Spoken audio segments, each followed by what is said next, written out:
Good evening friend, welcome to my channel. তো মামনি চ্যানেলে সকল বন্ধুদেরকে স্বাগত জানাই। তো চিংড়ি মাছের রেসিপি অনেকেই তো অনেকভাবেই বানিয়েছেন। আমি দেখুন নারকেলের মালার ভিতরে চিংড়ি মাছ দিয়ে রেসিপিটা কিভাবে বানালাম। তো চলুন রেসিপিটা শুরু করা যাক। তো যে যেখান থেকে বসে আমার ভিডিওটা দেখছেন, একটা লাইক দিয়ে প্রথম থেকে শেষ পর্যন্ত দেখার অনুরোধ রইল। তো প্রথমেই দেখতে পাচ্ছেন কড়াইতে সর্ষের তেল দিয়ে দিলাম। এখানে 200 গ্রামের মতো চিংড়ি মাছ আছে। লবণ আর হলুদ দিয়ে হালকা করে ভেজে নেব। খুব ভালো করে ভাজার দরকার নাই, হালকা ভেজে নিলেই হবে। তো দেখুন মাছগুলো ভাজা হয়ে গেছে। আমি সব মাছগুলো দিইনি, কারণটা পরে বলছি। তো এখানে নিয়ে নিয়েছি সর্ষে, পোস্ত, নারকেল মানে গুঁড়ো নারকেল আর রসুন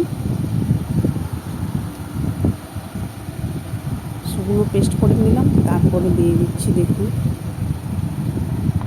নারকেলের দুধ, কাঁচা লঙ্কা দিয়ে আবারও বেশ ভালোভাবে পেস্ট করে নিলাম। এরপর মাছগুলোর মধ্যে মিশ্রণটা মানে পেস্ট করাটা, যেটা পেস্ট করেছিলাম সেটা ঢেলে দিলাম। দিয়ে দিলাম হলুদ, লবণ আর জিরে গুঁড়ো। সব উপকরণ বেশ চামচের সাহায্যে ভালোভাবে মিশিয়ে নেব। তো দেখুন মিশানো হয়ে গেছে। এরপরে সবার শেষে দিয়ে দিলাম উপর থেকে সরষের তেল। তেলটা দেওয়ার পরে আবারও ভালোভাবে মাখিয়ে নিলাম। এরপর দেখুন এই যে নারকেলের মালা নিয়েছি। এরপর এই মিশ্রণটা এর মধ্যে দিয়ে দিলাম।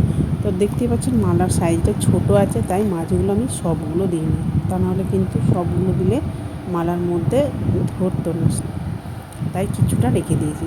এরপর দেখুন উপর থেকে ঢাকা দিয়ে ময়দা মানে রুটি বানানোর জন্য যেরকম আমরা ময়দা মাখি সেরকম মাখিয়েছিলাম। সেটাই মানে যে জোর মুখটা আছে সেটা ভালোভাবে বন্ধ করে দিলাম।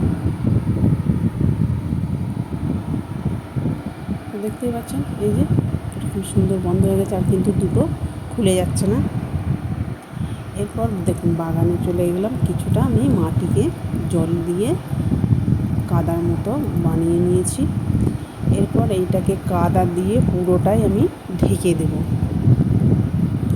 তো যারা আমার ইউটিউব চ্যানেলের নতুন বন্ধু আছেন, একটা সাবস্ক্রাইব করে পাশে থাকবেন আর পাশে থাকা বেল বাটনটি অল করে রাখবেন।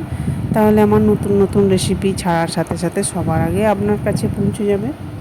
আর যারা পুরনো বন্ধু আছে তারা তো সাবস্ক্রাইব করিয়েছেন, তাদের জন্য আমার অসংখ্য অসংখ্য ধন্যবাদ ও অপরন্ত ভালোবাসা রইল। তো দেখুন পুরোটাই আমার কভার করা হয়ে গেছে। এরপর এটাকে আমি আগুনের মধ্যে দিয়ে সেঁকে নেব। দেখুন আগে থেকে আগুনটা আমি বানিয়ে রেখেছিলাম, মানে আগুন কাঠ জ্বালিয়ে আগুনটা করে রেখেছিলাম। নারকেলের মালাটা দিয়ে উপর থেকে আবারও কিছুটা কাঠ জ্বালিয়ে দিয়েছিলাম। দেখুন প্রায় 1 ঘন্টা পরে রেখে দিয়েছিলাম। এরপর খুলে দেখাচ্ছি, দেখুন কতটা সুন্দর হয়েছে। তো দেখুন এই যে প্লেটের মধ্যে ঢেলে নিচ্ছি। দেখুন কতটা সুন্দর হয়েছে। তো বাড়িতে আপনারা অবশ্যই একবার হলেও বানিয়ে দেখুন, কেমন হলো কমেন্ট করে জানাতে কিন্তু ভুলবেন না। আর ভালো যদি লেগে থাকে লাইক, কমেন্ট, শেয়ার করে দেবেন। ভিডিওটা শেষ পর্যন্ত দেখার জন্য অসংখ্য অসংখ্য ধন্যবাদ। তো কাল আবার পরবর্তী ভিডিও নিয়ে চলে আসবো।